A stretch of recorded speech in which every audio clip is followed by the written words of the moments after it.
A inspeção permanente é realizada nos frigoríficos pelo médico veterinário do serviço de inspeção e por seus auxiliares. Na chegada dos animais, são avaliados os documentos sanitários e as condições de saúde do rebanho. É a chamada inspeção ante-mortem. Entretanto, nesta etapa, não é possível detectar os animais infectados pela cisticercose. Os cisticercos presentes nas carcaças são identificados na inspeção pós-mortem, ou seja, aquela realizada após a morte do animal. A inspeção pós-mortem consiste no exame de todos os órgãos e tecidos, através de observação, apreciação de seus caracteres externos, palpação, abertura dos gânglios linfáticos, além de corte sobre o parênquima dos órgãos quando necessário. Vejamos como é feita a inspeção dos órgãos de escolha para a detecção de cisticercos bovis em carcaças bovinas. Primeiramente, faça a inspeção da cabeça. Incisa-se sagitalmente os masséteres, praticando o corte duplo, a fim de devassar tanto os masséteres externos como os internos dos dois lados. Também serão cortados sagitalmente os pterigoides. As incisões serão sempre extensas e profundas, de modo a oferecer o máximo de superfície à exploração da cisticercose. Incisa-se no sentido longitudinal os nodos linfáticos parotidianos e as glândulas parótidas, acompanhando sempre com a vista a penetração progressiva do fio da faca. Em seguida, a língua é observada externamente, palpada e praticados cortes quando surgir suspeita quanto à existência de cistos ou quando encontrados cistos nos músculos da cabeça.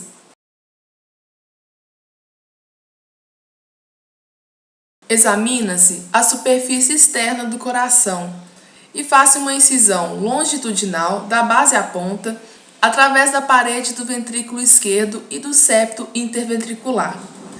Examina-se a superfície de cortes, bem como as superfícies mais internas dos ventrículos. Caso já tenha sido verificada a presença de cisticercos bovis na cabeça ou na língua, deve-se realizar largas incisões em toda a musculatura do órgão, tão numerosas quanto possível.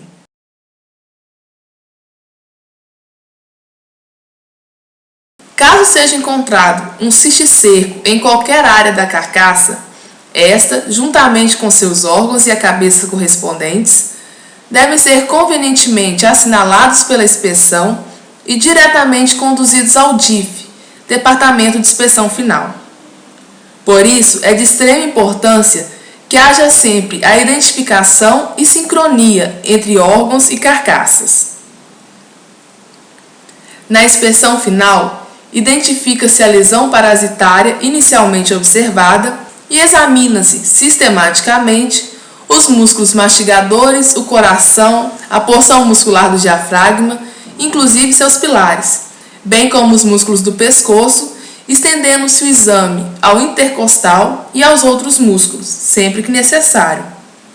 Deve-se evitar, tanto quanto possível, cortes desnecessários que possam acarretar maior depreciação à carcaça.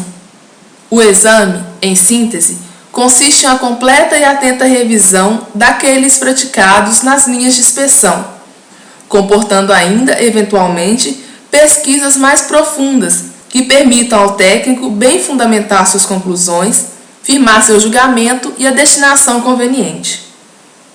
É importante ressaltar que nenhuma carcaça que tenha passado pelo DIF poderá ser exportada, devendo, portanto, ser marcada com as letras NE, não exportar.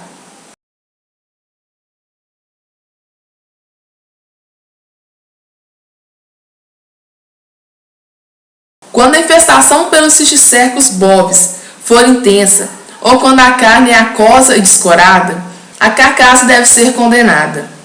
Entende-se por infestação intensa quando um ou mais cistos são encontrados em várias incisões da musculatura e numa área correspondente a aproximadamente a palma da mão.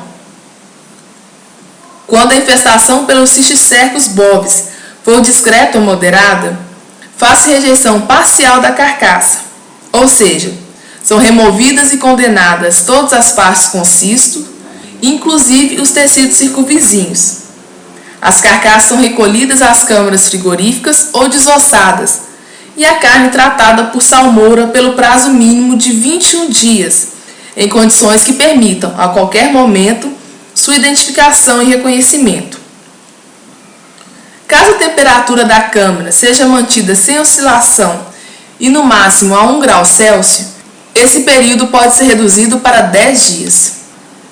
Se a infestação for maior que a moderada, mas não alcance generalização, a carcaça será destinada à esterilização pelo calor. Podem ser aproveitadas para consumo as carcaças que apresentem um único cisto já calcificado após remoção e condenação dessa parte. Em todos os casos, serão condenados pulmões, coração e porção carnosa do esôfago.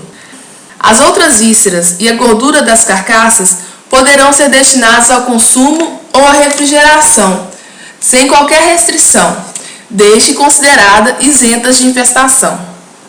Os intestinos podem ser aproveitados para envoltório, depois de trabalhados como normalmente. Quando se tratar de bovinos com menos de 6 meses de idade, a pesquisa do Cisticercus bovis pode ficar limitada a um cuidadoso exame da superfície do coração e de outros músculos normalmente visíveis. Para a identificação do Cisticercus celulose em suínos, a inspeção é feita da seguinte forma. Faça uma incisão ventral mediana da região cervical, desde a entrada do peito até a região ventral anterior do corpo da mandíbula. Esse corte permite a abertura e o debridamento da papada, de maneira a expor os músculos masséteres e pterigoides e os nodos linfáticos. Incisa sagitalmente os músculos mastigadores, praticando incisões extensas e profundas, de modo a oferecer o máximo de superfície à exploração. Incisa-se, no sentido longitudinal, os nodos linfáticos parotídeos e as glândulas parótidas. Examina-se interna e externamente os nodos linfáticos da papada, de forma visual, buscando encontrar possíveis lesões, verificando a coloração do tecido adiposo da região cervical. Finalmente, incisa-se longitudinalmente os nodos linfáticos cervicais, retrofaríngeos e mandibulares.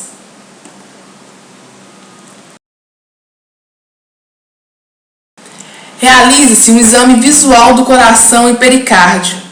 Incisa-se o saco pericárdico e examina-se visualmente a superfície do coração sobre água morna. Faça a palpação do órgão e incise-se longitudinalmente o coração esquerdo, da base ao ápice, estendendo essa incisão através da parede interventricular até o coração direito, expondo as cavidades atrioventriculares e examinando o endocárdio e as válvulas cardíacas. É feito um exame visual externo da língua, massas musculares, faringe, laringe e tecidos adjacentes. Após a palpação do órgão, faça um corte longitudinal profundo na face ventral mediana.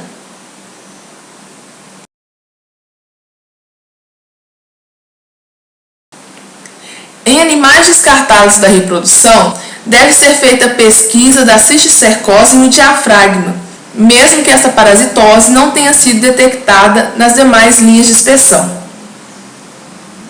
Para julgamento dos destinos das carcaças suínas, aplicam-se as mesmas medidas dos bovinos.